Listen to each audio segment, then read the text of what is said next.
Bem, meus amigos, então, boa noite aí mais uma vez. Então, estamos aí em mais um encontro aqui da Casa da Pesquisa Operacional. Gostaria de dar as boas-vindas a todos. A maioria eu já conheço, né? Davi, Miguel, Isaac, professor Éder, professor Euclides, mas sempre vem um ou outro, Leandro, né? Sempre vem um ou outro novo, né? O Robert veio aí durante a semana do Apocalipse Excel, parece que gostou, né? Já passou a semana do Apocalipse Excel, ele continua, já veio de novo. E é assim. Sobreviveu ao apocalipse, né, mestre? Aí... Gostou? Bem, então, eu queria agradecer a presença de vocês e agradecer ao Miguel, que mais uma vez está apoiando aí as nossas atividades, né? O espírito aqui é esse, é realmente compartilhar o conhecimento, né? Miguel fez um códigozinho bacana, né? Eu achei que ficou legal para calcular ali o algoritmo. Eu falei, pô, Miguel, é uma boa uma boa oportunidade a gente mostrar isso aí para o pessoal, né? Disponibilizar. Para mim não faz sentido a pessoa fazer uma ferramenta e tal, e essa ferramenta ninguém usar. Chega a ser assim uma coisa meio doentia, né? Uma coisa meio... Até triste, né? Até triste, né? Tão sem Trabalhei lógica. à toa, pô. É tão sem lógica você escrever um trabalho e não publicar, fazer uma ferramenta computacional e ninguém usar, fazer uma planilha do Excel e ninguém usar. É tão sem lógica, né? Que chega a ser, né? Chega a ser triste. Mas, enfim, né? Bem, então, enquanto o pessoal vai chegando, eu vou rapidamente só passar aqui algumas informações. A maioria já está careca de saber, né? Mas eu gosto sempre de falar porque nem todo mundo que está aqui conhece, né, as nossas atividades. Então, quando eu faço essa apresentação inicial, já é como se fosse um mini curso de nivelamento, né? Para todo mundo ficar na mesma frequência, né? Saber o que é PO, saber o contexto em que a live ela se encaixa, né? Ah, não, o que esse cara está falando realmente é PO, entendi, né? Então, aí temos o nosso site da Casa da Pesquisa Operacional, www.casadapesquisaoperacional.com, e ali tem uma série de informações sobre a nossa comunidade, qual é o objetivo, né? Por que ela foi pensada, né? Tem os cursos lá, as lives, enfim, né? Tem uma série de informações lá que podem ser úteis.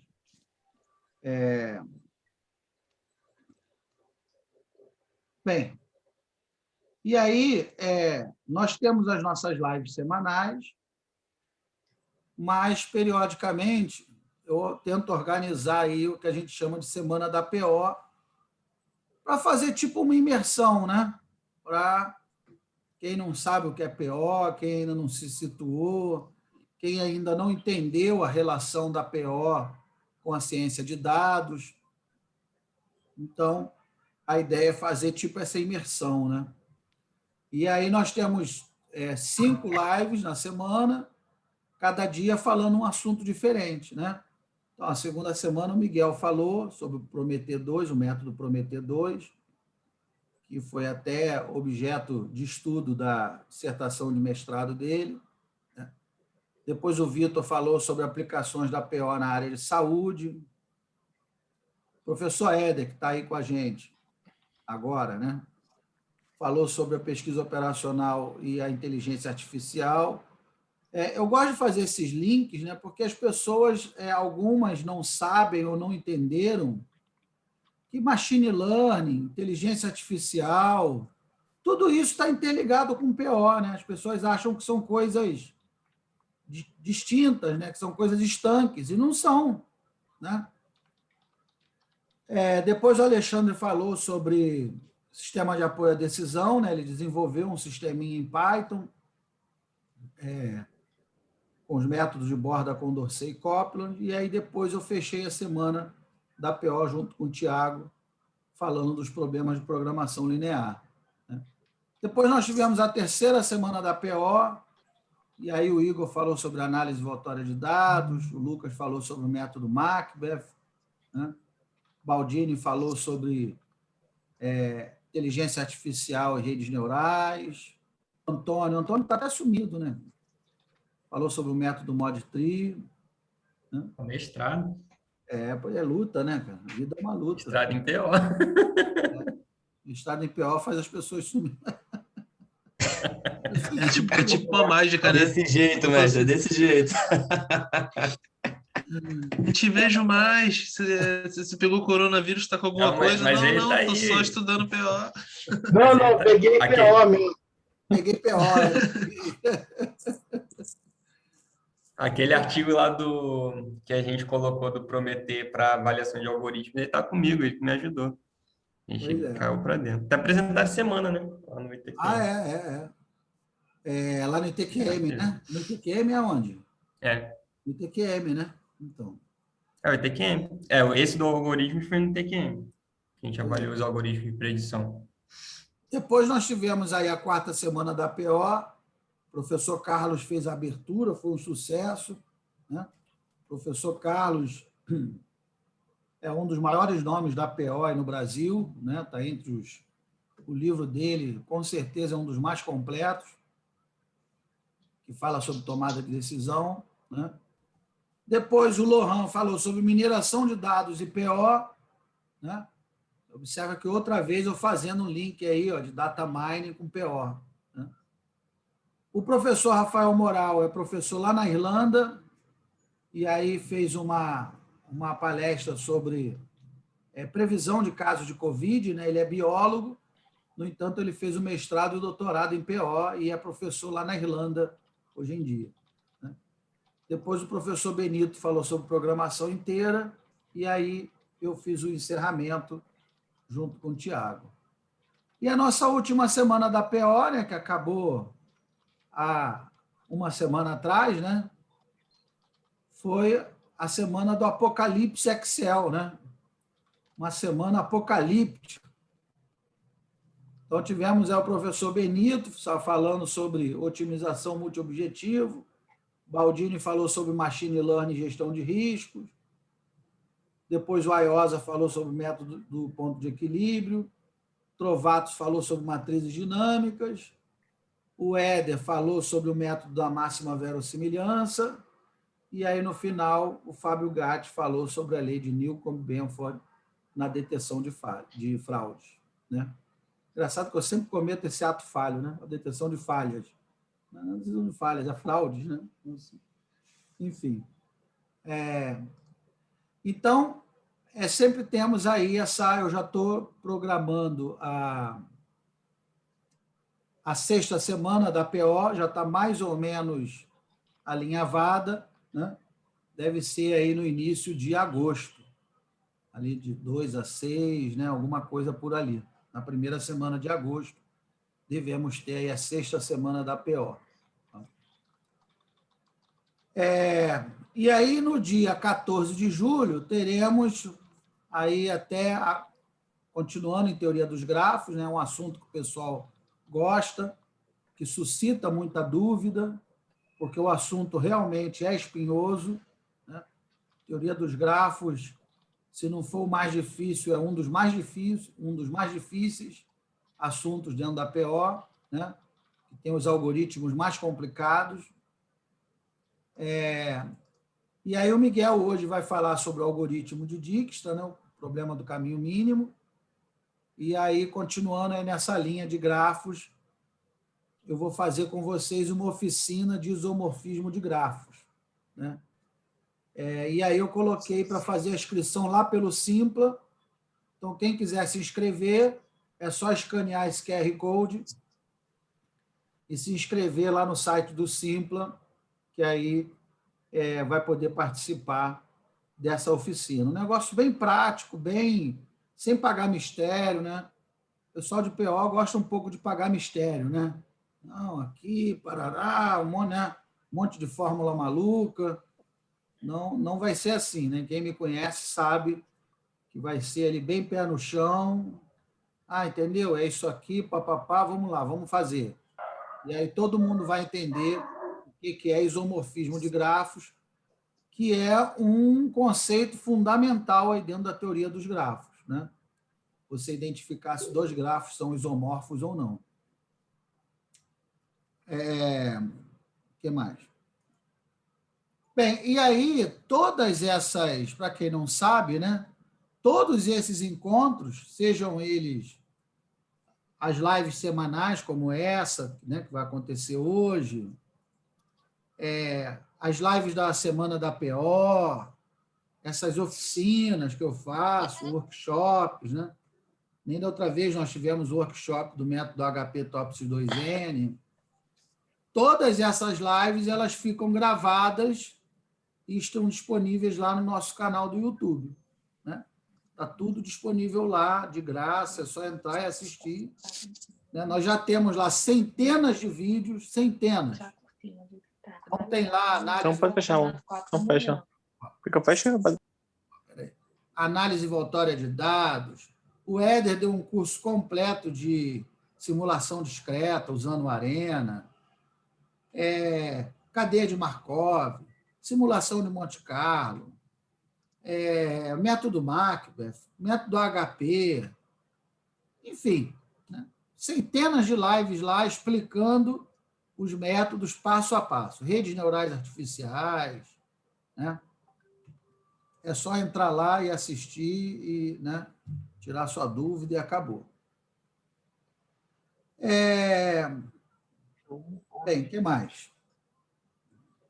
E aí, periodicamente, também, nós montamos um curso, um mini curso de 10, 12 horas, 15, com um determinado assunto da PO. Né? A 7ª turma que nós fizemos foi sobre o método SAPEVO-M, decisão em grupo, com o método Simple Aggregation of Preference Expressed by Ordinal Vectors. E a 8ª turma, nós estamos pensando em montar alguma coisa tipo soluções da PO na logística, aplicações em problemas logísticos. Né? A gente está pensando em alguma coisa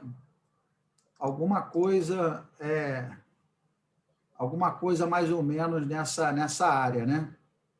Na verdade, nós não vamos usar só um método, vamos usar vários métodos que podem resolver problemas logísticos, né? E aí o Éder já está aqui no meu caderninho preto de novo, né? Porque a simulação, né, não dá para falar em problemas logísticos sem falar em simulação, né? Então, mestre, por falar nisso, eu estou fazendo uma matéria lá no doutorado que é programação de produção intermitente, vulgarmente conhecido como scheduling. Mestre, a quantidade de aplicação maluca de grafo que tem feito, a última aula foi um mix de como você consegue enxergar a teoria dos jogos com grafo. Então, você abre todas as possibilidades para você determinar qual que é a melhor estratégia. Maluco, fantástico. Vira como se fosse uma árvore, né, de decisão, né? Isso. Assim, fica muito interessante, muito interessante. Pra lá, eu jogo para cá, né, as estratégias. Interessante. Muito interessante. A teoria dos jogos é um assunto que eu nunca trouxe ninguém, ainda vou, né, eu estou com isso no meu radar. Não tem nada de teoria dos jogos ainda. Dar mais uma estudadinha, talvez role aí um mini curso de 3 aulas de novo. Teoria dos jogos é um assunto bom para a gente falar. Né? Só que é um assunto muito extenso também, porque o jogo ele pode ser de soma zero, né? Ou ele pode ser... Então, exatamente. Enfim, você pode ter várias formas de... Se é em grupo, se não é, se é cooperativo ou não é, se é de soma zero, né? E aí o assunto é bem extenso. Bem, Bem, aí foi o nosso primeiro curso, né, de grafos, de teoria dos grafos. Foi um sucesso, todo mundo gostou. Foi um curso muito bacana. Depois nós tivemos o segundo módulo.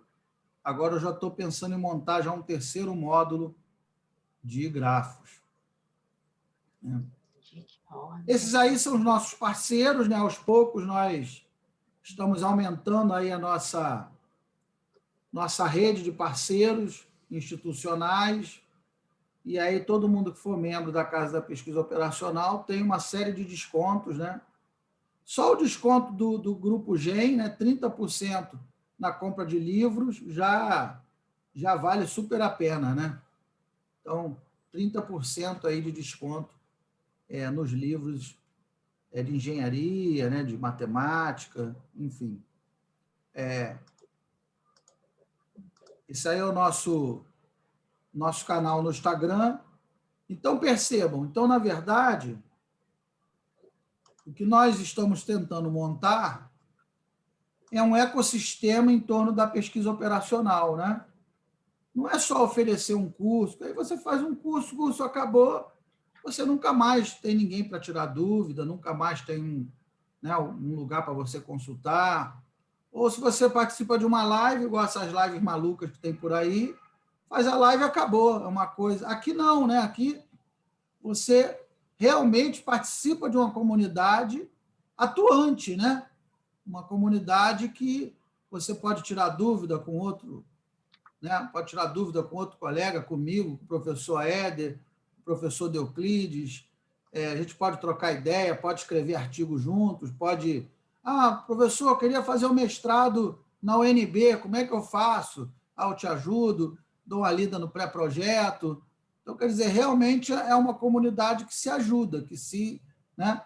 Então, o que a gente está tentando formar é esse ecossistema, abraçando aí a pesquisa operacional e abraçando todo mundo que esteja interessado em aprender PO, né? Que eu conheça hoje no Brasil, não há nenhuma iniciativa parecida, né? Eu conheço, pode ser que exista, né? Pode ser que exista um canal, pode ser que exista um grupo de pesquisa, mas uma comunidade assim aberta para quem quiser entrar ostensivamente, né? Seja do Brasil ou fora do Brasil, eu não conheço, né? Até torço que exista, né? Porque o Brasil precisa mesmo de outras iniciativas como essa, né? E aí, como eu falei, né, temos aí o nosso grupo no Telegram. Eu vou mandar aqui o link. Temos o nosso grupo, que é o nosso principal canal de comunicação. Então, o que eu estou falando, né? Você assistiu um vídeo no YouTube, não entendeu algum passo, algum cálculo, você tem onde recorrer, né? Vai lá no grupo, pessoal, assisti o vídeo do método Propaga, não entendi como é que ele faz ali a normalização e tal. Ele faz a normalização usando lá a fórmula da curva normal, né? X é igual, né? Z1 é igual a X menos a média dividido pelo desvio padrão. Então, todo mundo pode se ajudar, né? A gente tem para onde correr, né? Todo dia, né? 24 horas por dia, 7 dias por semana. Sempre vai ter alguém ali para te socorrer, né? Então, a ideia é essa. Bem, então é isso. Não vou me estender mais. A maioria aqui já conhece que os nossos trabalhos, né? E quem não conhece, seja bem-vindo. Então, a nossa ideia é essa, né? É trabalhar com modelagem matemática, trabalhar com computação, seja usando Excel, seja usando Python, seja usando R, e esses modelos matemáticos que eu falei, para apoiar a tomada de decisão, né? Esse é o nosso objetivo. E o que o Miguel vai falar hoje tem a ver justamente com uma das áreas da PO, que é a teoria dos grafos, né? A PO tem várias áreas, né? Estatística, programação matemática, grafos, apoio multicritério à decisão, teoria dos jogos, teoria das filas. Então, dentro da PO, a teoria dos grafos é uma das áreas, que é imensa também, né? Se você quiser, você fica a vida inteira só estudando grafos, até morrer, e não vai saber tudo. Então, dentro da teoria dos grafos, o Miguel vai falar especificamente de um problema, que é o problema do caminho mínimo, e a ferramentazinha que ele fez, o códigozinho que ele fez no Shine, lá no doutorado que ele está fazendo em pesquisa operacional. Tá? Então, professor Edelbrando, seja bem-vindo. Pô, aqui tem mais professor que aluno, cara. Isso aqui, ó, Deoclides, Edelbrando, Éder, ó, tudo professor. Quem mais? Davi. Caramba, rapaz, é muito professor junto, pô. Eu estou trabalhando no Shine. Como o assunto era Shine, hoje eu não podia perder. Então, beleza. Então, Miguel, mais uma vez, obrigado e vamos lá. Compartilhar aqui. Shine, depois que a gente começa a trabalhar com ele, só quer ele, né? Não quer mais nada. Habilita aí, professor, para eu compartilhar a tela. Calma aí. Foi.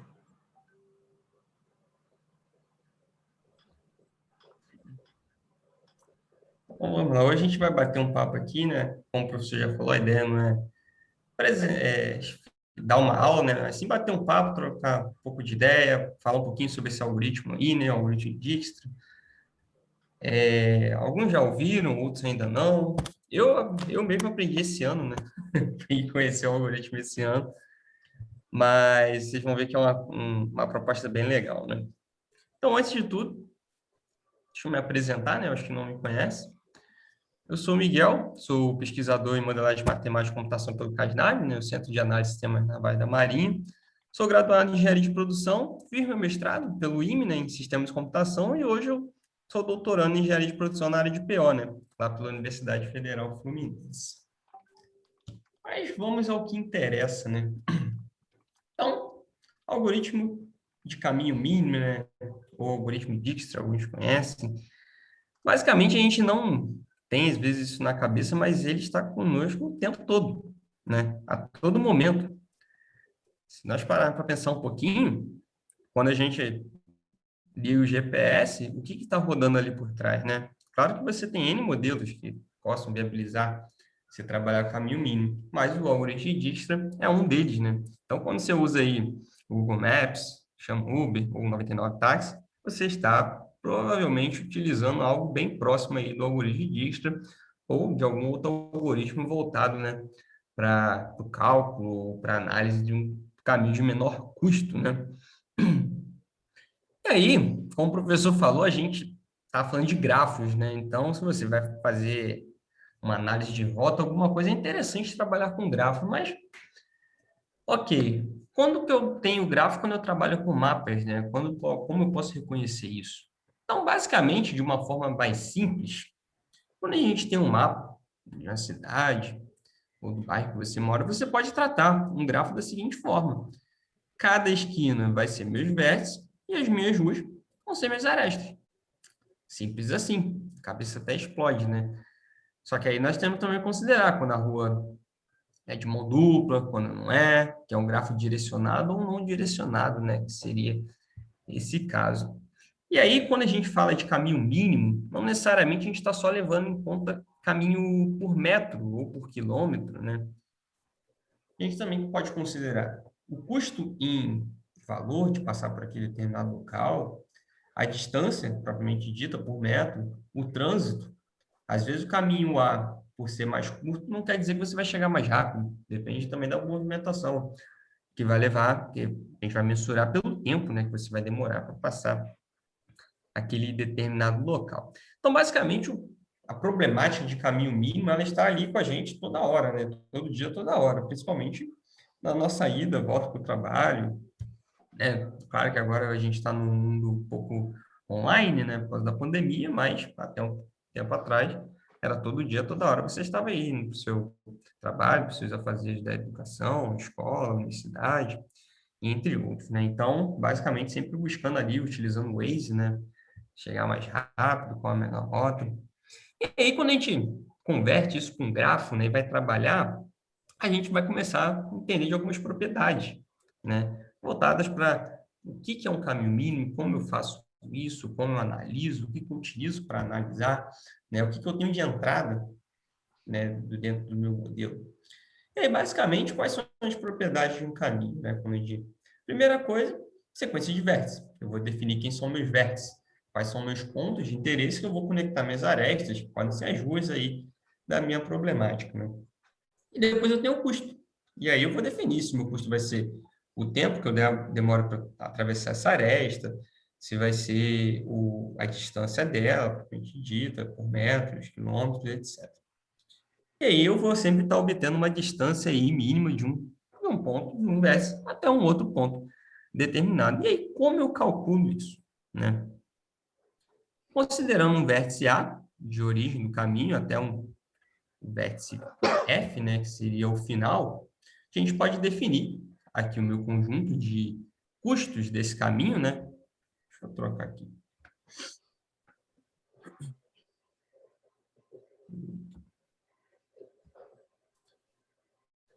Eu posso considerar aqui os custos do meu caminho e levar isso como um conjunto de entradas para o meu modelo, né? Que eu vou fazer a minha análise.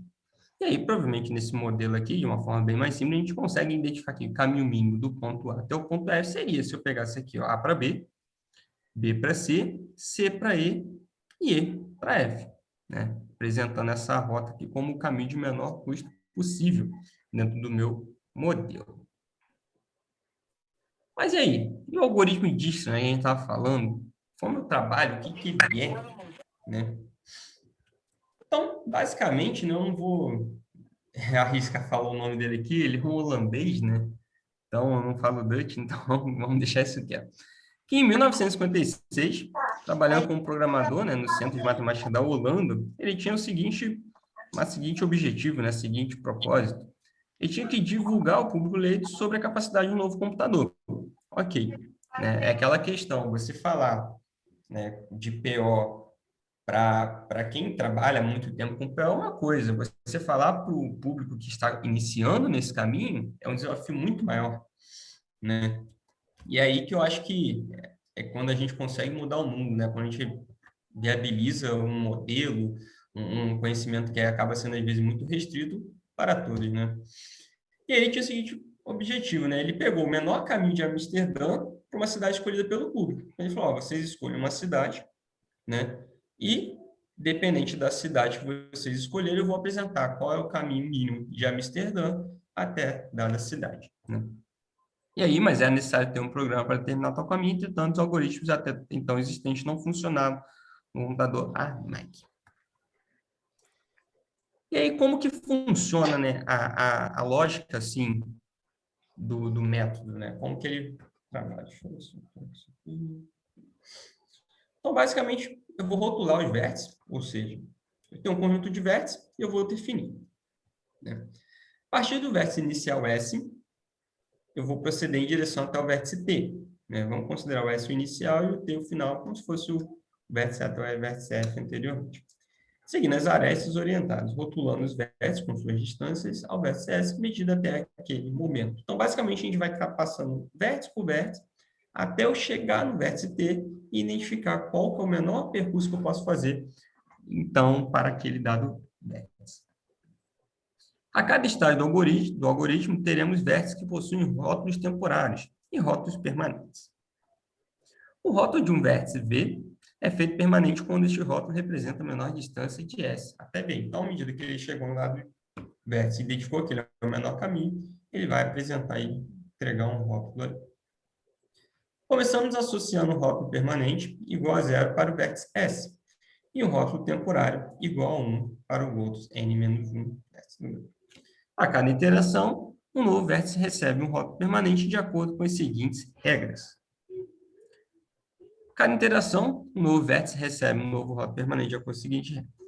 Cada vértice V, um rótulo temporário, recebe um novo rótulo temporário dado por, que vai ser o meu valor anterior, né, até o valor presente, mais o peso daquela aresta, daquele vértice, até o próximo.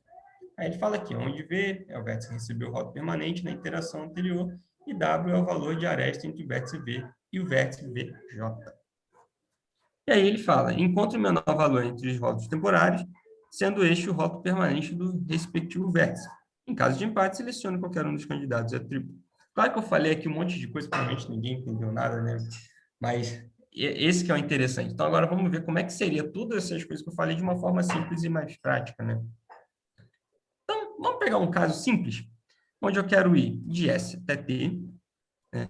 Eu tenho aqui, claro, isso aqui é um grafo direcionado, onde aqui eu tenho os pesos das minhas arestas, né? Cada um aqui com o seu respectivo peso, e eu vou avaliando vértice por vértice até identificar, quando eu chego no vértice T, qual que é o menor custo possível para eu chegar nesse vértice, passando aí, iniciando no vértice S. Basicamente, essa equação aqui, VI no A mínimo, né? De infinito, infinito mais o peso é igual ao mínimo deles, né? É o que a gente usa de base. Então, vamos lá. Primeira coisa que eu vou fazer, eu vou rotular todos os vértices do meu problema. Então, se eu partir do vértice S, de S até A, eu tenho 15, beleza? S está conectado com A, então aqui eu tenho 15. S está conectado com B? Não está conectado com B. B está aqui. Então, eu não consigo definir um caminho mínimo, pois eu não sei o que tem entre S e B neste dado momento do meu modelo. Beleza? C. De S até C, eu tenho como diretamente? Não, né? Só indiretamente, mas eu ainda não sei qual é o caminho mínimo, então não consigo definir aqui. De S para D, eu consigo? Opa, de S para D eu consigo. Então, aqui, ó, eu já consigo identificar que de S para D diretamente eu tenho um custo aqui de 9. Eu atribuo. E de T até T, S para T, obviamente eu ainda não tenho nenhum, então eu atribuo aqui como infinito, pois eu ainda não sei como chegar lá. Então, basicamente, o que a gente vai fazer? A gente vai rodar todos os versos do meu problema por interação, e a cada vez que eu for identificando o valor mínimo desse vértice, eu rotulo ele como o menor caminho possível para esse vértice e removo ele do meu problema. Então, vamos lá. Aqui eu vou definir qual foi o meu mínimo. Então, eu tenho aqui 15 para A, infinito para B, infinito para C, 9 para D e infinito para T. Então, qual é o mínimo? Obviamente, é D. Então, eu rotulo aqui o D como sendo o caminho mínimo de S para D como 9. Lembrando que o caminho mínimo é sempre do meu vértice inicial, que eu considero aqui como S. Então, o menor caminho possível é 9. Eu registro isso e vou para a minha próxima a partir da iteração. Novamente, eu vou fazer os cálculos. Então, só que agora o jogo muda. De vez eu calcular do S para D, eu vou calcular do D para os demais. Compreender a lógica? Então, agora eu vou ver aqui, ó, o A, o B, o C e o T. Lembrando que eu removi o D, pois ele é o meu modelo de avaliação lá. Então, eu vou avaliar aqui, ó, D para A, D para B, D para C e D para T. Beleza? Então, a primeira coisa que eu avalio. De D para A, antes não tinha sido rotulado como 15, né? Não era o valor que ele tinha sido rotulado. Se a gente voltar aqui, ó, rapidinho. Reparem como a lógica é simples, né? Parece complicado, mas não tem nada de complicado. Não, ele é bem...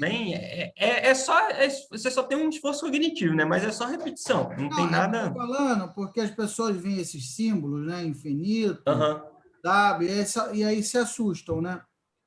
Mas a lógica é o seguinte, ele já tem uma distância, começa com infinito, né? Começa com infinito quando você... Eu ainda não sei como que é. Quando você ainda não tem distância. Mas chega um dado momento que ele já tem uma distância, 15. Aí ele verifica a distância para todos os outros vértices que ele pode se deslocar, né? Se não tiver nenhuma distância menor, repete o 15. Se tiver alguém menor, ele pega essa nova distância. Aí muda o rótulo, né? Exatamente. Essa que é a lógica. Ele testa todo mundo e pega o menor. Aí fica com aquela distância menor. Depois ele testa todo mundo e pega o menor. Testa todo mundo, não tem menor, fica quem já está, né? Exato. Essa é a lógica. É simples assim. Simples e prático. E aí, vamos lá, então. Vamos continuar aqui. O A já tinha, então eu atribuo como 15. E Olha lá, ó. todos agora vão receber o 9. Ó, Pois é o meu caminho mínimo de D. ele já tinha a E distância, aí agora... né? Sim, Ele já isso. tinha a distância 15. Aí 9 mais o WDA, né? Que é Vai me 4, dar um novo valor. 13. 15 e 13, o que ele faz? Ele abandona o 15 e fica com 13.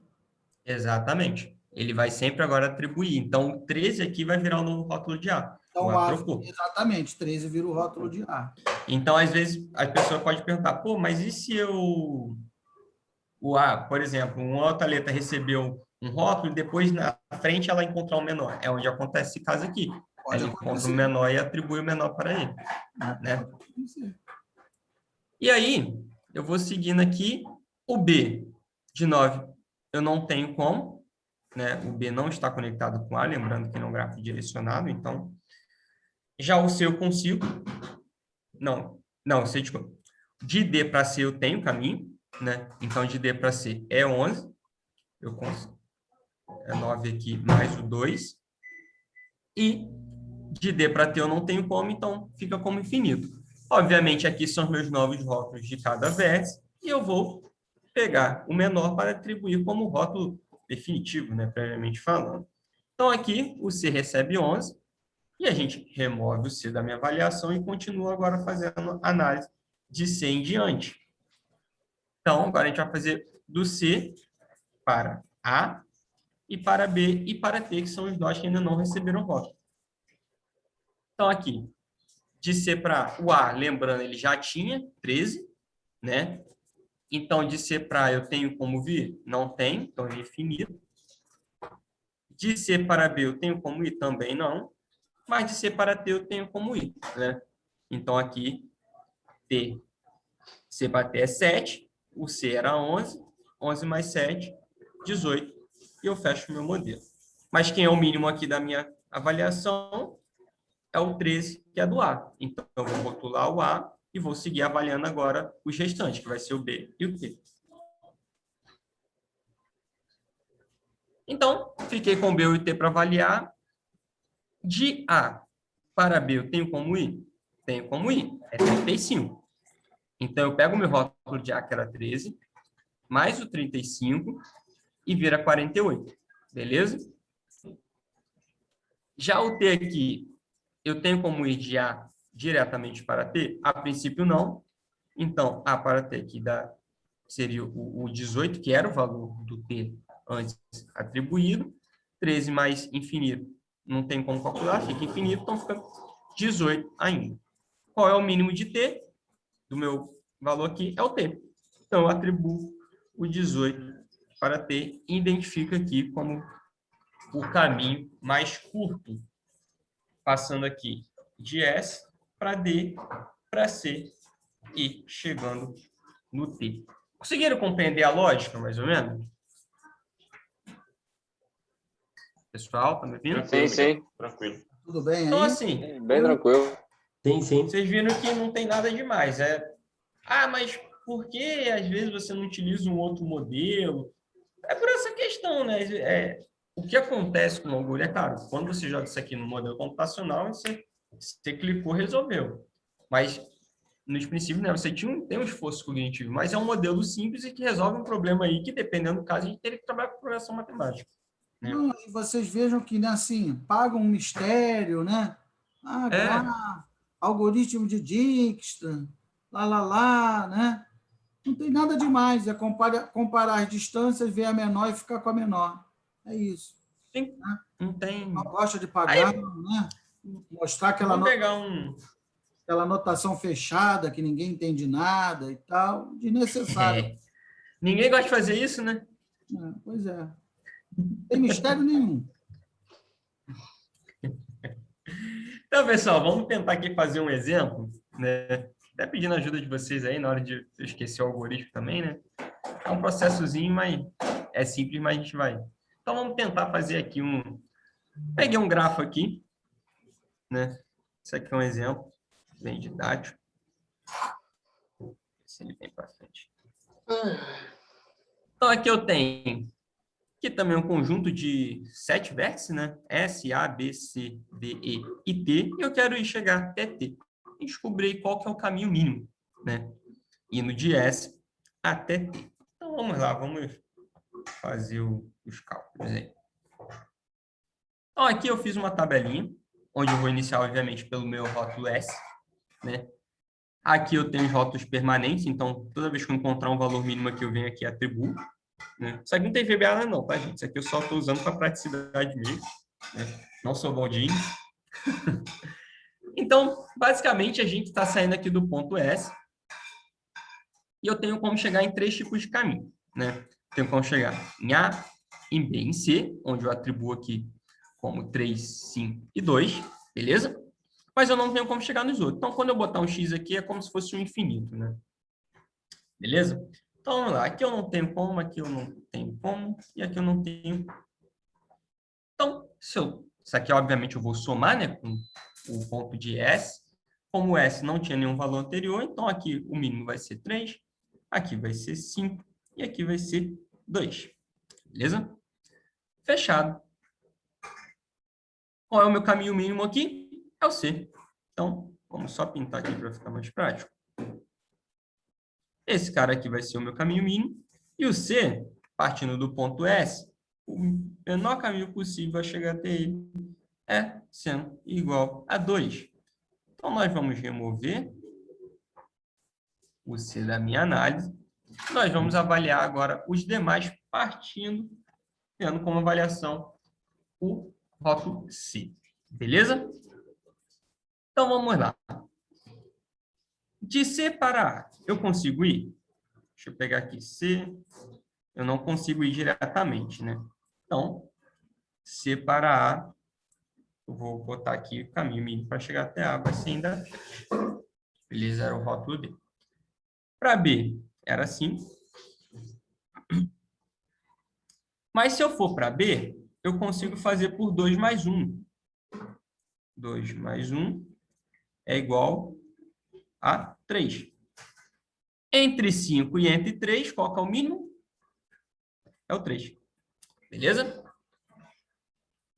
Mesma coisa aqui. Aqui vai ser 3 mais infinito. O mínimo vai ser o 3. Então, aqui vai ser 3. Esse daqui era infinito anteriormente. Então, aqui vai ser o D para... Deixa eu ver, eu tenho como... Não tinha valor ainda. E o de C para E, antes era infinito, mas agora eu tenho 8. Então, vai ser 2 mais 1. Vai ser igual a 10.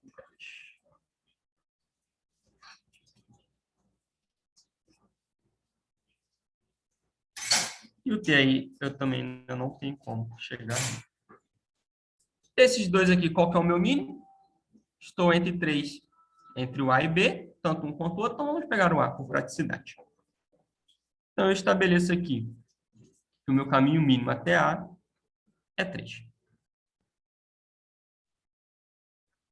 Então, aqui, esse aqui morreu.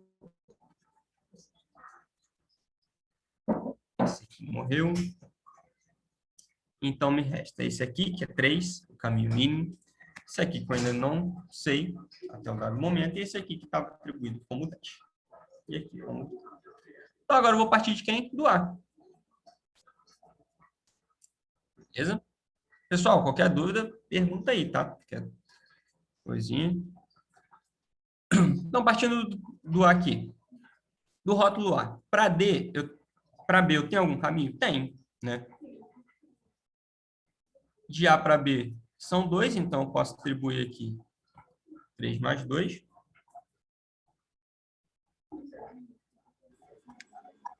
Três mais 2 vai dar 5.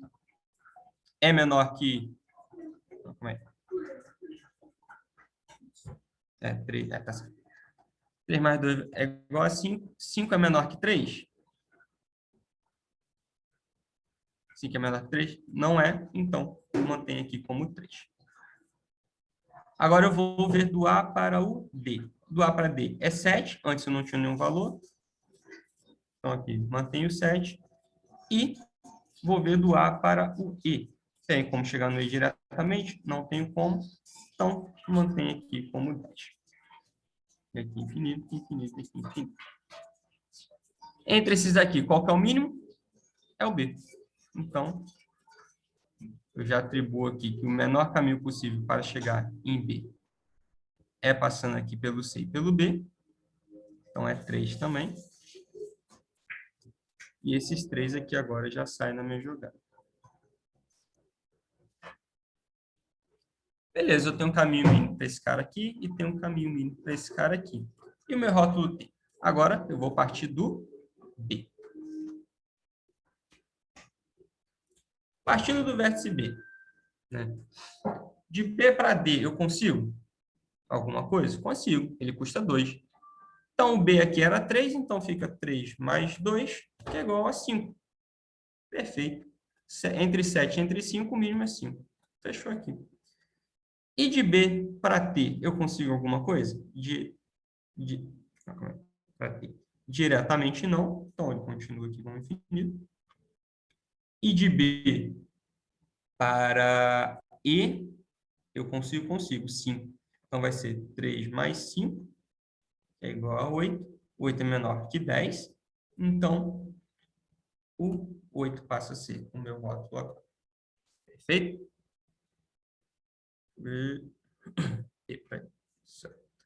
Desses dois aqui, o meu caminho mínimo é o D, então vamos rotular o D.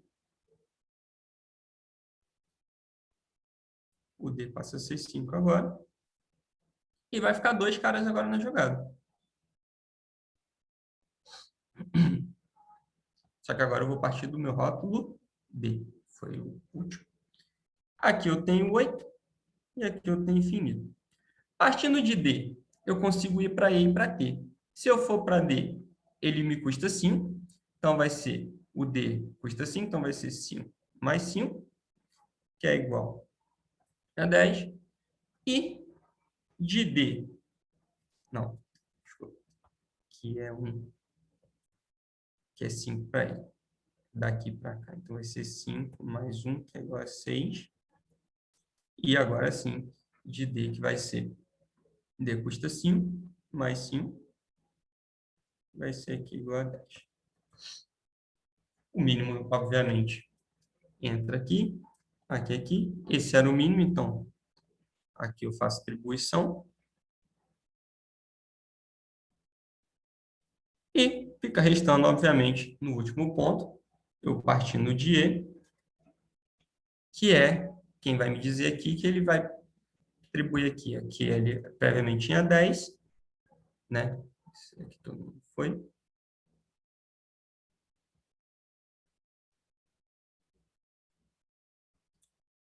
O E foi com 6.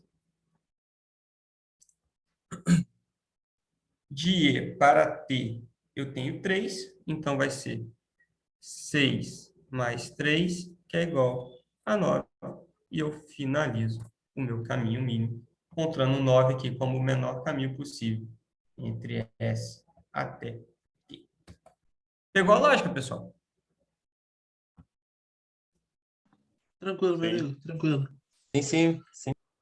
Muito tranquilo. E aí, além dessa brincadeira, né, como eu tinha falado, o Dixon não é o único algoritmo, né, para tratar aí ele fez o caminho certinho, né? S para D, D, aqui e aqui, ó. 2 com 1, 3, 5, 6, 9. Certinho. Só que além do disso, né, nós temos também o problema de nós também conseguimos resolver a mesma problemática por programação matemática. E a brincadeira fica mais divertida, né? Pô, como é que a gente calcula isso por programação matemática, né? Provavelmente muitos aí já viram isso, né, na graduação e tal, mas é interessante a gente trazer isso novamente, né? Então, como é que a gente pode tratar desse problema, né? Aqui, claro, esse aqui é um outro exemplozinho que eu peguei. Como a gente pode enxergar isso aqui? Basicamente, o que acontece? A gente trata isso por programação matemática, cada aresta vira uma variável do meu problema, certo? E para cada vértice, eu gero uma restrição. Então, aqui, ó, se eu quero minimizar o caminho, eu minimizo aqui o peso de cada variável, né? Então, o peso da minha aresta vai ser o peso da minha variável. Então, por exemplo, aqui eu tenho a variável XA, XAB, XAC, XBC, BD, BE, CE, DED, DF e EF, né? Cada um seu respectivo peso. Então, claro que tem diferentes formas de modelar, eu modelo desse modelo que eu vou apresentar aqui, mas basicamente, as variáveis que saem do meu vértice, eu vou tratá-las como 1. Todas as variáveis que chegam ao meu vértice, eu vou tratá-la como menos 1. Então, como no vértice aqui A, eu só tenho 2 variáveis saindo, eu posso dizer que, sendo uma cada um, a soma delas tem que ser igual a 1. Ou seja, ou ele vai sair por aqui, ou vai sair por aqui. Pelos 2 caminhos, não é possível. Eu vou pegar os meus vértices, minhas arestas finais, conectadas ao meu vértice final, que seria o F, e eu vou tratar aqui como todas elas com menos 1, menos 1, menos 1, tem que ser a soma delas tem que ser igual a menos 1. E quem está no meio, eu vou fazer a mesma coisa. Por exemplo, B, eu vejo quem chega em B, no caso aqui, AB, por exemplo, vai ser com menos 1, e todas as que saem vão ser tratadas como mais 1. E aí, a soma dessas aqui tem que ser igual a 0, ou seja, se uma entrar, a outra tem que, obviamente, sair para que seja igual a 0. Isso aí eu consigo jogar no modelo, num solver da vida, no R, e chegar também num caminho mínimo, né? Só uma forma. Mas por que eu estou falando disso? Porque o modelo que eu desenvolvi em R, né, lá no Shine e tal, que é o que eu vou mostrar agora, que é até mais interessante, ele trabalha, né? Eu fiz o modelo tanto trabalhando com algoritmo de Dijkstra, tanto com a programação matemática. Ué, Miguel, mas por que você fez os dois? Simples, por quê? O modelo a gente quis tratar não só um modelo de aplicação, mas também uma parte de aprendizagem, porque lá eu consigo gerar parte da modelagem matemática.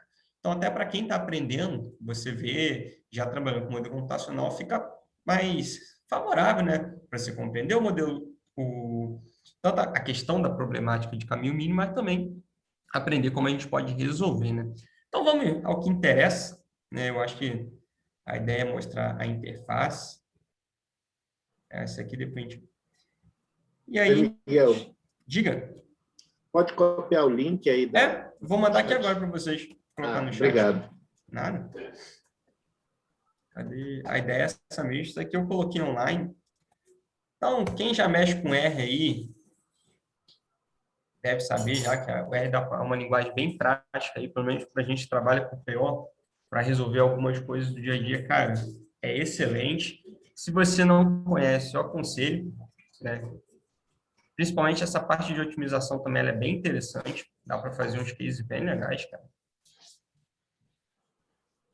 E aí, há pouco tempo, aí, vamos dizer, uns 7, 8 meses atrás, eu comecei a trabalhar lá no trabalho mesmo, a gente começou a utilizar o Shine, né?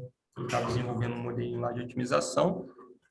E, pô, depois que você comecei a trabalhar aquilo, eu falei, cara, excelente, eu consigo, claro que às vezes não vai ter tem como, mas claro que o modelo que eu desenvolvi acaba sendo um pouco simples, mas tem como se fazer um suporte todo, com banco de dados e tal. Mas aqui, obviamente, é um modelo mais simples, eu quero mais mostrar a aplicação mesmo.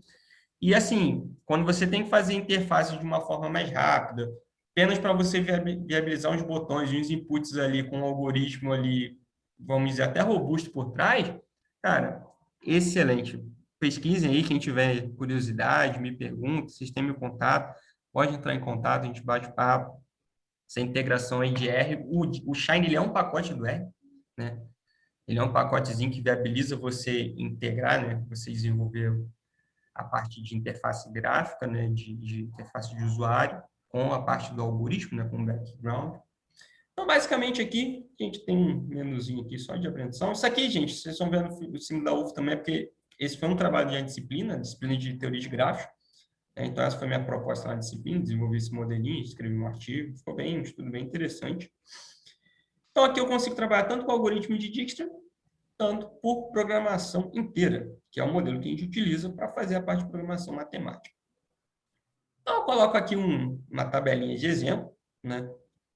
Vou só fechar esses aqui para...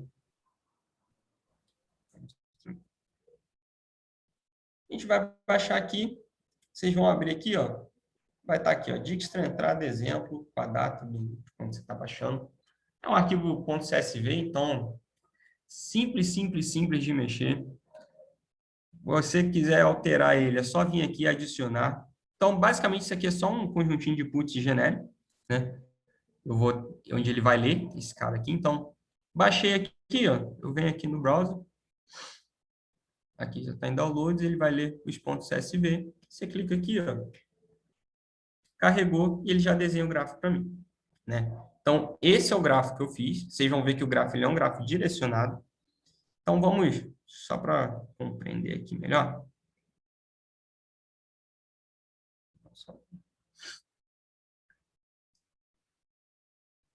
Se vocês verem aqui, basicamente o meu input ele é por aresta. Então, eu tenho aqui um ponto de origem, que é o from, um ponto de destino to, e os pesos, beleza?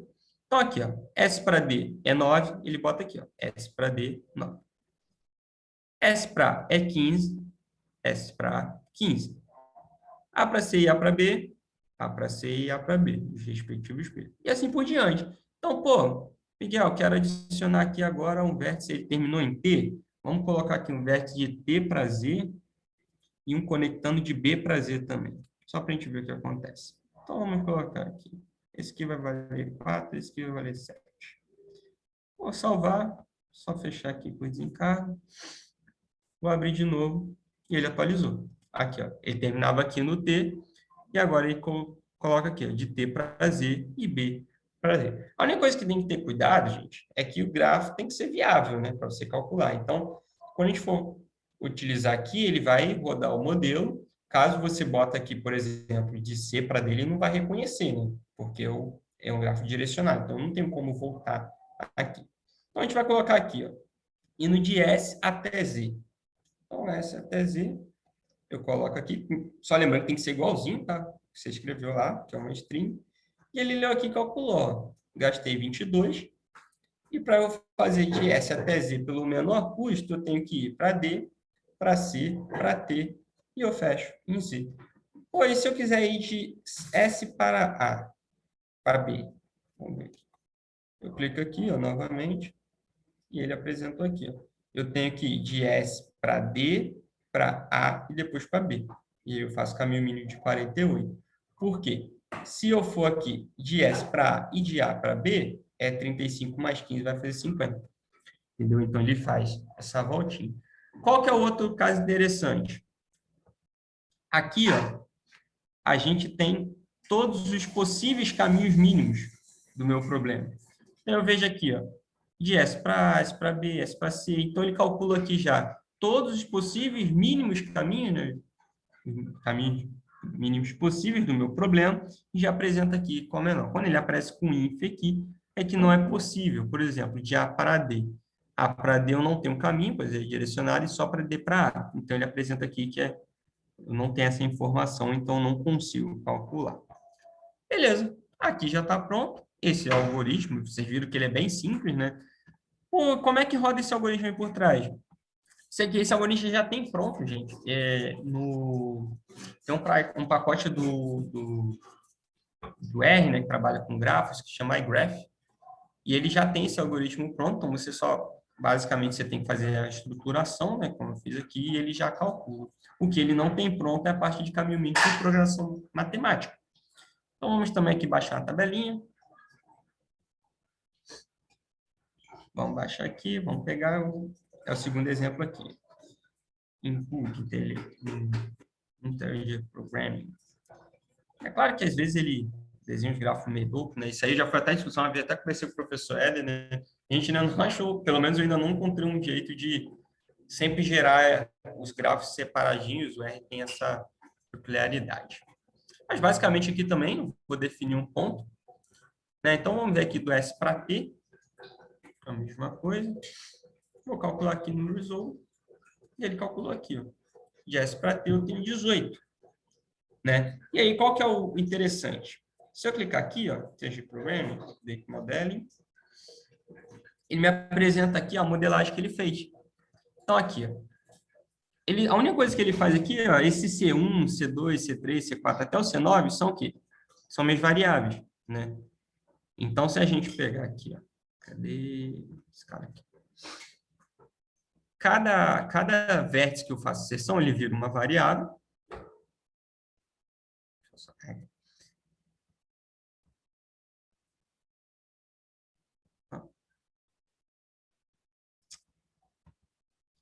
Cada vértice aqui ele vira uma variável, então ele faz o quê? Essa daqui é o C1, essa aqui é o C2, aqui é o C3, aqui é o C4, aqui é o C5, e assim por diante. Tanto que aí ele bota peso aqui, ó. Essa vale 9, a outra vale 15, 3 e assim por diante. E aí aqui ele apresenta a modelagem. Ó, C1 e C2 tem que ser igual a 1, ou seja, as duas que têm ponto de origem em S, ela tem que ser igual a 1. As duas que findam em D, que era o meu ponto final, que é esses dois aqui, ó, que seria o 6 aqui, o C6 e o C7, eles têm que ser igual a menos 1. E todo mundo que está no meio ali, que não é no meu ponto de origem, está aqui como 0. Ele apresenta aqui apenas um bounds, né, que seriam os intervalos. Ele diz que todas as variáveis têm que ser menor ou igual a 1, né? E que elas são variáveis inteiras.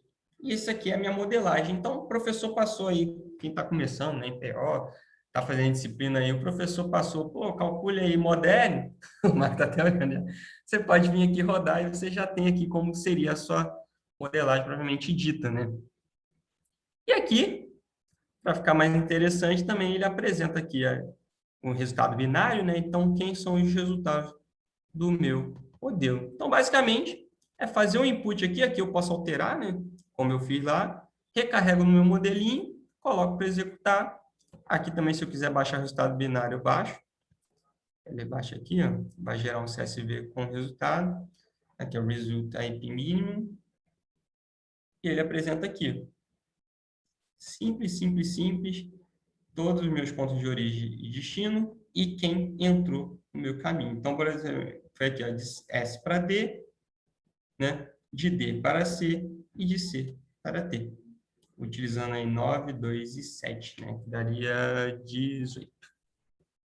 Alguma dúvida, pessoal?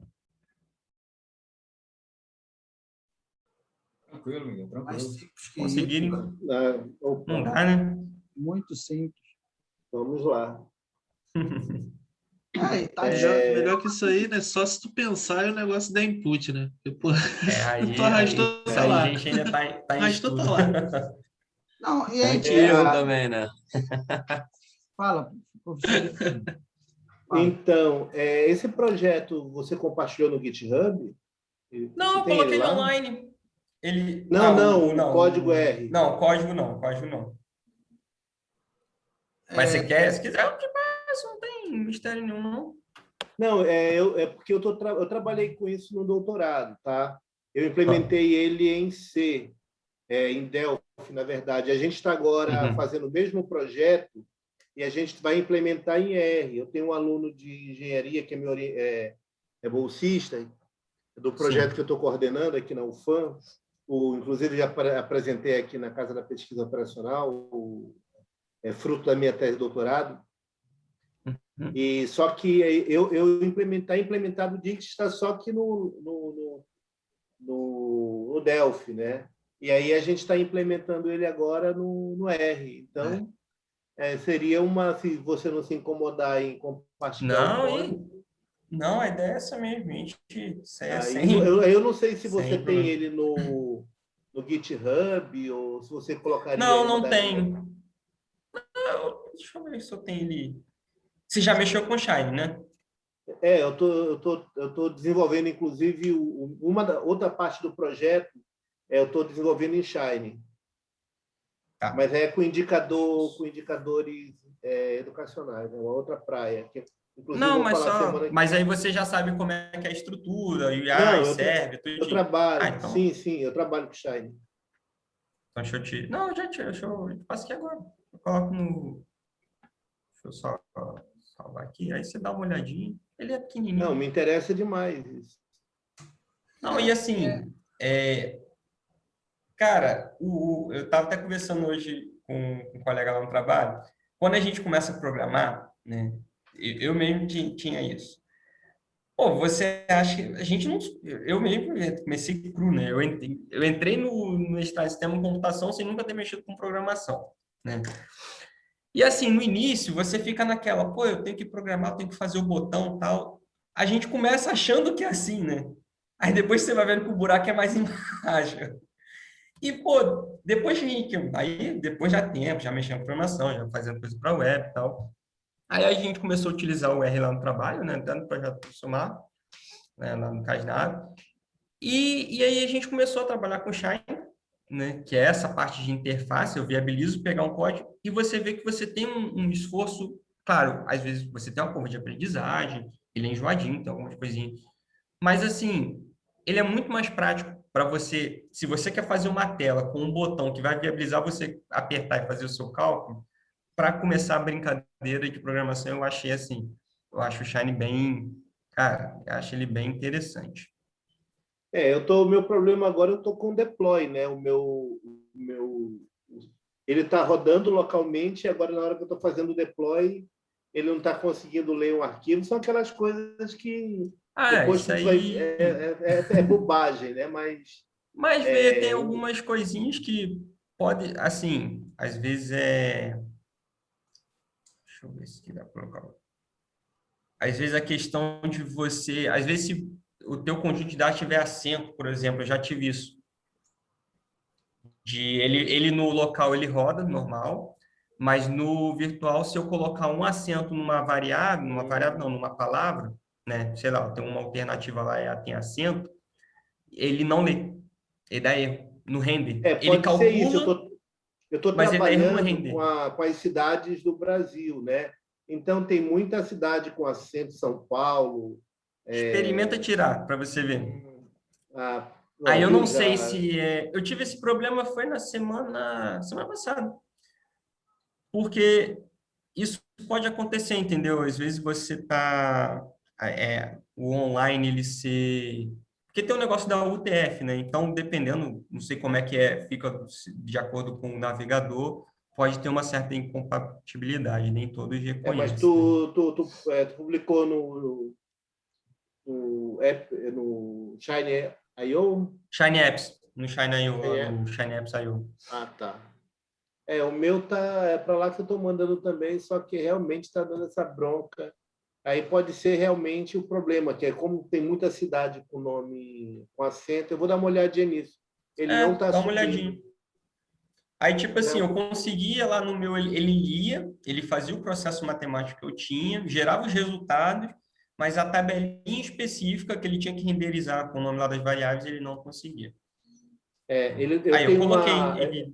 Eu criei um objeto que eu estou trabalhando com as metas do Plano Nacional de Educação. Então, existe uma pesquisa a nível nacional que eles calculam isso para Estado e para Estado e para a União. Eu estou fazendo uma pesquisa para calcular para os municípios aqui da região, né? Então, aí eu tenho um objeto chamado Meta. Esse objeto ele já tem as metas calculadas do Plano Nacional de Educação e ele que é o meu objeto que eu vou criar tabela, indicador, é a minha principal tabela. Na hora que a minha base, né, meu data frame, na hora que eu estou renderizando, ele diz que ele não consegue ler a tabela, ele não consegue achar o caminho e não faz sentido. Eu tenho quase certeza que é isso. Viu? Dá uma olhada, porque o meu foi esse problema mesmo. Eu tinha lá, era até um modelo multicritério, aí eu tinha um conjunto, só que aí a gente estava pegando os dados que eram os dados em inglês. Em inglês não tinha acento, né? Aí a gente eu fiz um modelinho lá, todos com dados em inglês. Aí eu fui testar uns modelos em português, umas alternativas, coisa simples, era smartphone, eu fui colocar lá a câmera e coloquei câmera com acento e tinha o outro lá, duração de bateria, aí tinha o cedilha. Aí ele não lia. Aí eu fiquei aquele negócio e tal, aí não funcionava, aí eu falei, pô, vou tirar o acento para ver. Quando eu tirei o negócio, eu falei, tá. Talvez usando aquele cleaner, né, que já limpa geral, talvez já Mas faz um resolva. teste antes. Tenta remover alguns, pega um data frame menor, que provavelmente pode ser isso. Cara, parabéns. Eu estou trabalhando, Obrigado. isso é minha vida, isso. Eu estou trabalhando com... A minha tese de doutorado foi nessa área. Eu trabalhei, né, o professor Marco já conhece, apresentei aqui, com otimização de rede pública de ensino, é com isso que eu trabalho. Então, a ideia, só que o modelo que nós propusemos, ele trabalha com um equilíbrio entre a distância e ele otimiza a distância até a menor escola, ao mesmo tempo que ele tenta calcular o menor número de professores. Então, ele tenta balancear, porque senão é a mesma coisa. Fazer um problema de alocação no mais próximo não tem nada de novo, né? Então, o nosso modelo ele tentava balancear tanto e ele também abordava o sistema todo, então ele é um pouquinho mais elaborado. Eu vou estar apresentando segunda-feira na Semana da Inteligência Artificial aplicado à educação. Vai ser basicamente o que eu já apresentei aqui na Casa da Pesquisa Operacional, mais algumas coisas que a gente está trabalhando. Então, eu coordeno um grupo de pesquisa aqui na Federal do Amazonas, e aí a gente está trabalhando com localização do aluno. A ideia também, Miguel, é o seguinte: nós estamos desenvolvendo um app para a gente pegar a localização dos alunos, tentar pegar uma nuvem de pontos, talvez trabalhar com clusterização para pegar um ponto e tentar alocar esse grupo de alunos na escola mais próxima. Por quê? Porque quando eu fiz, minhas ferramentas não eram tão robustas, e eu trabalhei com P-medianas, então eu tive problema de borda. Então, você pode ter uma região da cidade que tem uma escola mais próxima. Eu montei o gráfico da forma como você falou, as esquinas eu utilizei como nó e as ruas como arestas, só que eu acabei pegando o bairro todo e trabalhando ele como uma mediana. Então, se você tem uma escola na fronteira, aquele aluno ali não estava sendo alocado numa escola, de repente, mais próxima. Por quê? Porque estava todo mundo ali no centroide do bairro. Então, a ideia agora é a gente coletar a localização real dos alunos, só que aí você vai ter milhões de pontos, aí você vai ter um problema de desempenho computacional, né? Então, você tem que encontrar uma heurística que você possa, talvez, mandar um raio, assim, pega um raio de 200 metros. Aí, esses alunos nos 200 metros, você clusteriza e aí você aloca todos esses alunos na escola mais próxima. Então, eu estou brincando com isso, com o meu grupo de pesquisa, e a gente está usando essa parte de... Só que o aluno que é bolsista, ele não tem essa base toda de PO. Então, a gente está se batendo aí, só que é o trabalho dele. Aí o teu código já vai nos ajudar a refletir em cima disso e aplicar, e pode ter certeza que ele vai estar lá, dado os devidos créditos ao seu trabalho. Se tiver um artigo, inclusive, para a gente citar, manda para a gente aí. Não, também. A gente está fechando, a gente está submetendo ainda. Eu terminei esse projeto, foi recente, né? Ele foi a disciplina que eu fiz. Onde, Miguel? Para o CEGET? Foi CEGET. CEGET, né? Foi para o CEGET. Só que lá tem um estudo de caso maiorzinho e tal, explicando. Miguel, é isso. Parabéns. Isso Obrigado. Tem uma aplicabilidade muito... Você foi muito modesto na sua apresentação. Isso aqui é muito simples, isso aqui é muito simples. Não tem nada de muito simples em nada que você fez. Tudo que você fez é extremamente... Pessoal, né? Não. O Miguel é modesto. Tudo que você fez é extremamente elaborado. Eu sou da família R também, então eu sou um apaixonado por essa linguagem. Sou estatístico de formação, então não tem jeito, né? Como fugir do R, né? Então, assim, tudo que você elaborou tem muito valor. Sim. Tá? Parabéns. Tem alta aplicabilidade. E eu só acho que tem que fazer mais barulho, porque eu, por exemplo, eu dei PO1 esse período, eu sou professor de pesquisa operacional também. Uhum. Aí usei o PHP Simplex. PHP Simplex está disponível aí. Pois é, para os alunos irem lá testando também, eles têm que fazer o algoritmo na mão, mas a gente também dá colher de chá, olha, tem essa ferramenta aqui.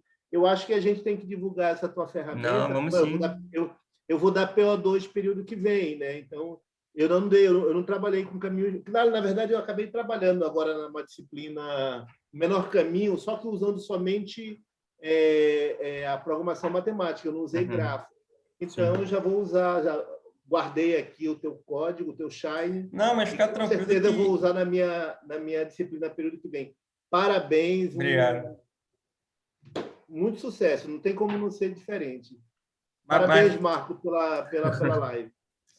Mas fica tranquilo que tem mais. Esse daí foi um, né? Eu estava até brincando com o Marco que esse período a gente fez vários trabalhos, né, para disciplina e tal, então saíram, né? Saíram outros alguns mexendo também com programação matemática, mas outros problemáticos. Mas isso aí já fica para live para outros dias, né? E, quer dizer, como o professor Delbrando falou, uma ferramenta extremamente simples de usar, não de fazer. É extremamente simples de usar. E, como eu sempre falo, né, assim, no meu entendimento, né, é importante nós que estamos pesquisando, né, PO, é importante nós dominarmos os métodos, né, saber como é que o método funciona, mas tão importante quanto conhecer o método é saber também as suas possíveis aplicações. Não adianta nada eu saber o método de cor, saber o algoritmo de Dijkstra, calcular na mão e parará, e não ter a menor ideia aonde que eu vou aplicar isso, né? Então, é uma ferramenta. Então, essa ferramenta que o Miguel fez é uma oportunidade, justamente que o Delbrando falou, né? O professor pode pegar e falar, olha, dá aula, explica, né, o algoritmo, igual o Miguel explicou. Olha, mas vocês não precisam nem ficar quebrando muito a cabeça, fazendo papapá. O que eu quero é que vocês peguem um problema real, de onde vocês moram, ou do trabalho de vocês, e utilizem aqui essa ferramenta para propor uma solução, né? Pelo menos a maioria das disciplinas que eu leciono, eu sigo nessa linha de raciocínio. Eu mostro todo o modelo axiomático, mostro toda a matemática, mas o que eu quero é a aplicação, pô, né? A matemática o cara acha em qualquer livro, acha em qualquer, né? Vai lá no artigo lá do autor do método, né? Do criador do método, vê. Eu quero que o cara seja capaz de aplicar para resolver problema, porque PO é isso, PO é resolver problema, pô.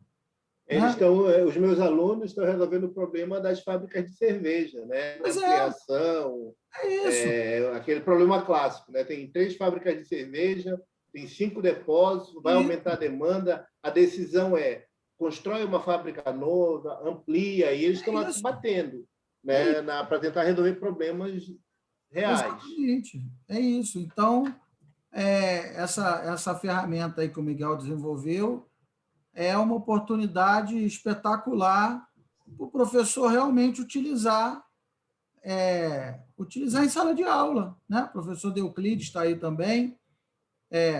Assim como ele usou lá o Three Decision Methods lá na ESPM, pode usar esse também, ó, já está pronto, pode usar esse também para o cálculo do caminho mínimo, né? O meu arsenal está crescendo com esses aí, né? O Propaga e tal. Pois Propaga. Vai ter que pagar uma nota para o Miguel aí por causa dessas coisas todas.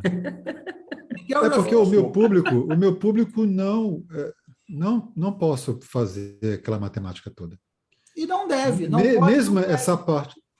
Mesmo essa parte que o Miguel fez hoje, não tem interesse para eles fazer essa coisa, mostrar toda. Mesmo que seja matemática mais simples. O objetivo são gestores que querem tomar decisão e que, se precisar fazer alguma coisa mais pesada, eles vão ter alguém na equipe que faça isso. Ou então, vão o gestor tem que conhecer. Alguém. Exato, tem que conhecer, saber interpretar, esse é o objetivo. Isso. E ferramentas desse tipo são essenciais para facilitar isso, né? Eles não vão ter interesse, eles não vão querer saber e tal. E não é para querer mesmo, cara, né? Se não é o trabalho do cara, o cara ele só tem que saber que existe, né? O que eu sempre falo, pega a ferramenta e usa, pô. Quem tem que saber os meandros e tal é a gente que pesquisa o assunto, né? O gestor, o cara lá dono da empresa, o diretor da empresa, não tem que saber algoritmo de Dijkstra, mas ele tem que saber que o algoritmo existe e qual o problema que ele resolve, e que existe uma ferramenta para isso. Né? Por isso que eu tenho me batido para a gente falar em PO, em pesquisa operacional, na escola de negócios que eu trabalho, para entenderem a potencialidade da disciplina, mas sem carregar a mão na matemática, porque, como eu disse, é uma escola de negócios, não é uma escola de engenharia. Né? Então, exatamente. O pessoal não está lá para ficar brigando com matemática para criar modelo. Não. Quem tem que brigar é o Miguel. Miguel briga lá, toma uns tapas da matemática, depois libera. Fiz um negócio bacana aqui para vocês. Exatamente. De negócio. Eu tive uma experiência, acho que há mais ou menos um ano atrás, e tenho dado prosseguimento a isso. O coordenador da área de propaganda, publicidade e marketing lá da Universidade de Morumbi me chamou um dia e me propôs o seguinte desafio: você pode falar para a gente a respeito de data-driven marketing? E daí eu fui dar uma pesquisada no que era, né? Que é uma mistura de inteligência artificial, data science e pesquisa operacional com marketing. E daí eu fiz uma palestra para eles há mais ou menos um ano atrás. Bom, para encurtar a história, me colocaram como revisor lá daquele jornal, que acho que é Brazilian Journal of Marketing. Porque o que acontece? Está surgindo um terceiro cara, né? Hoje a gente tem, nos analistas de dados, um cara que sabe, na área de marketing, um cara que sabe montar a campanha, outro que sabe vender, mas não tem ninguém que mexa com dados. Então, está tendo que se criar essa terceira posição. E daí então, já estão começando a surgir alguns artigos lá no Brazilian Journal of Marketing, que o editor-chefe, o professor Júlio Cunha, foi meu amigo na indústria. Ele falou, cara, dá um help para mim, porque assim, aqui ninguém sabe fazer avaliação de modelo de ciência de dados, tudo. Então, é um negócio que a gente tem que começar a caminhar dentro da área de marketing e dentro da área de negócios também. E lembra que o mundo está ficando cada vez mais complexo e mais rápido. Então, sem PO, a casa vai cair. Concordo, professor Éder, é necessário. Mas assim, né, eu trabalhei numa multinacional e eu era da área de Sales Operations, que é justamente o pessoal que metia a mão na massa, que tinha que aprender a matemática e depois dar os resultados para os gestores de marketing e vendas. Então, isso que você está falando é essa equipe que muita empresa brasileira não tem. Esse Sales Operations, que a gente que sabe mexer com dados, data-driven, seja lá o que for, os nomes bonitos que inventarem agora. Mas a escola, a ESPM, ela é focada no gestor, né? Em formação de gestores. Então, eles são mais focados nesse outro lado. Mas é o que você disse, é essencial ter também gente de Sales Operations, né? Marketing e Sales Operations. Sem dúvida. É que nem eu comento, né? Isso aí é um foco diferente que eu faço, por exemplo, quando eu faço os meus treinamentos lá de certificação Black Belt, né? Eu vejo um monte de curso que o Master Black Belt dá um curso de Minitab, ele não dá um curso de Six Sigma. Então ele fala um monte de coisas em cima do software. Não, aperta aqui, põe o número lá, daí você seleciona aqui, mas toda a estatística que está por detrás, que melhora o seu resultado nos entendimentos dos relatórios, dos gráficos, dos outputs do Minitab, fica meio que perdido. E a gente está precisando, né, de novo, né? A gente está precisando, mais uma vez, começar a olhar com mais carinho para a ciência básica. Teve um outro dia aí, veio um colega meu trazendo um problema altamente sofisticado do Arena. Não, porque a simulação não roda, porque está dando problema aqui, porque deu pau, e precisava aplicar a teoria das restrições para resolver o modelo. Então, de novo, negligenciaram engenharia básica. Então, assim, a gente precisa começar a olhar matemática e ciência básica com olhos mais carinhosos de agora em diante, porque o mundo está se tornando cada vez mais complexo, e quanto mais utilizar a inteligência artificial, mais complexo vai ficar, não tem jeito. Não, perfeito, professor. Isso está totalmente correto, né? A gente, no Brasil, tem negligenciado há muito tempo a formação do que se chama do STEM, né? Ciência, tecnologia e matemática, que é muito fraco. A gente vê alguns esforços gloriosos de alguns professores, algumas faculdades neste país, mas são muito poucos. Não dá para a gente brigar no mundo que está vindo aí. O Brasil vai ficar muito para trás. Professor Euclides, para você ter uma ideia, por exemplo, né, eu dou aula de pós-graduação de Data Science. Então, eu vivo esse problema, porque que nem quando eu começo uma turma nova, então tem engenheiro de computação, tem, que mais? Tem cientista de computação, tem pessoal de engenharia elétrica, administrador, e daí no meio do caminho lá tem um administrador com ênfase em recursos humanos. E daí lá na quinta aula o elemento levanta a mão e fala assim, mas professor, qual que é a diferença mesmo entre média, desvio padrão? E a casa caiu, né? Eu não ri, sério. É muito sério. Não, é sério. Acontece com essas turmas. Muito sério. Porque aquela coisa que até o professor Marcos falou uma vez, né? A gente tinha que ter PO, e aí o básico do básico, inclusive a estatística mais básica, lá no ensino médio. É verdade.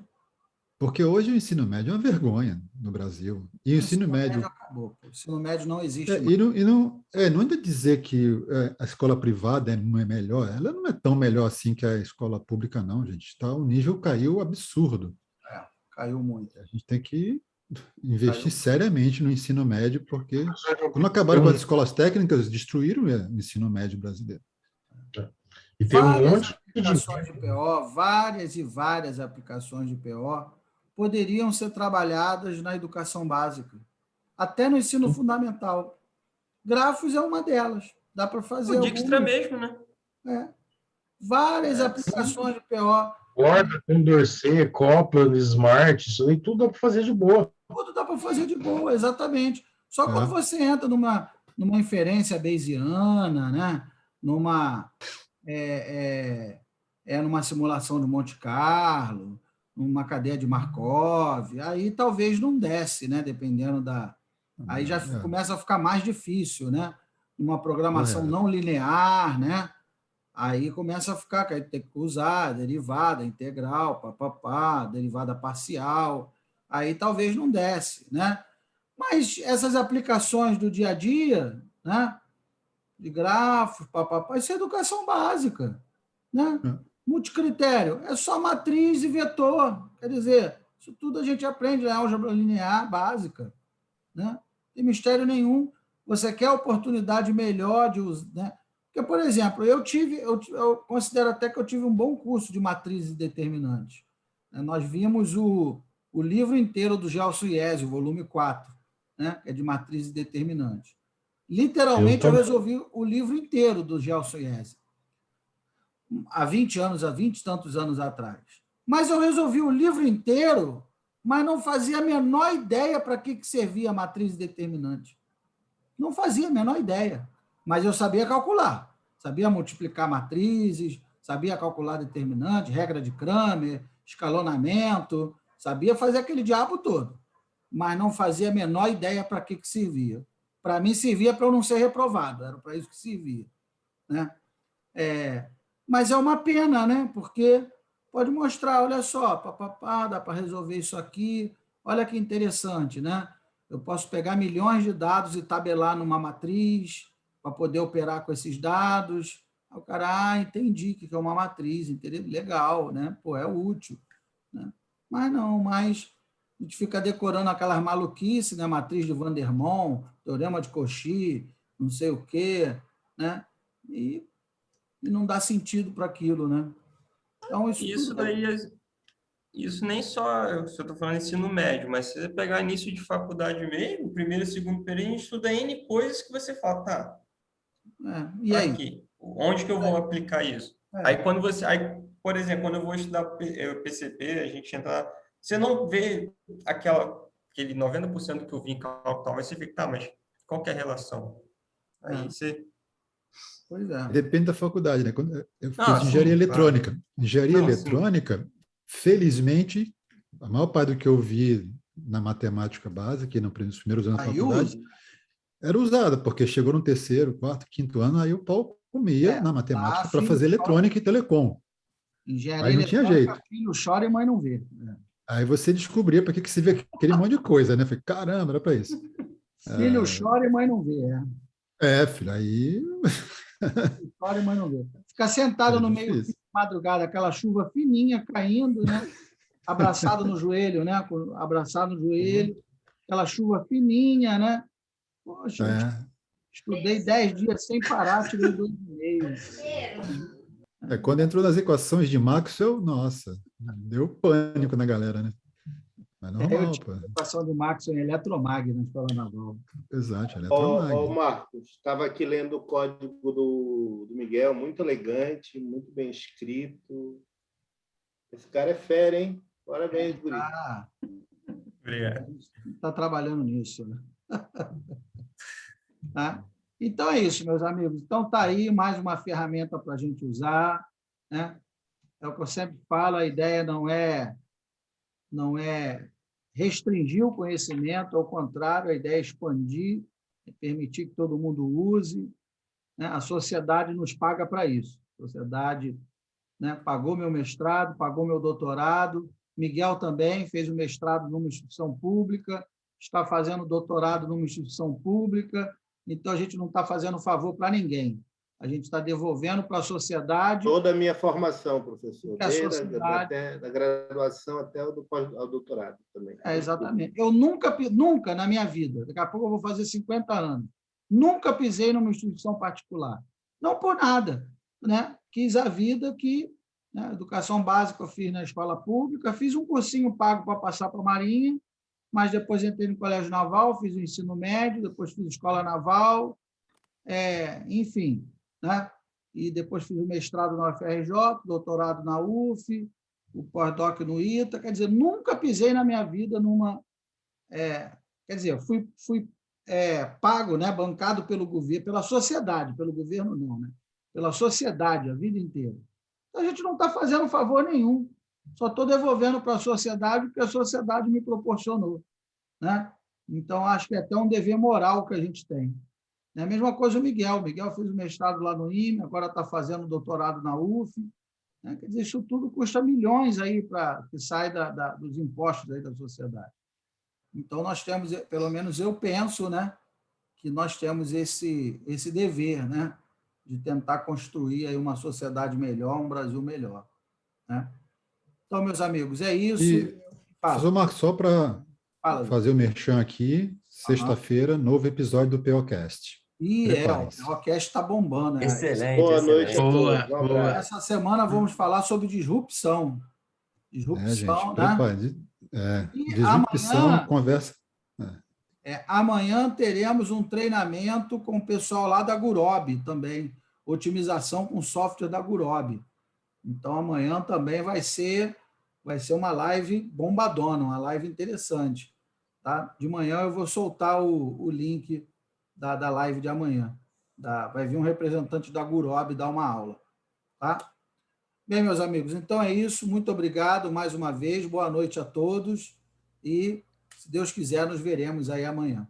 Tá? Fiquem com Deus. Parabéns, Miguel. Obrigado, Miguel. Obrigado. Padrão, hein? Obrigadão, Miguel. Excelente. Altíssimo padrão, meu herói não usa capa. Usa R.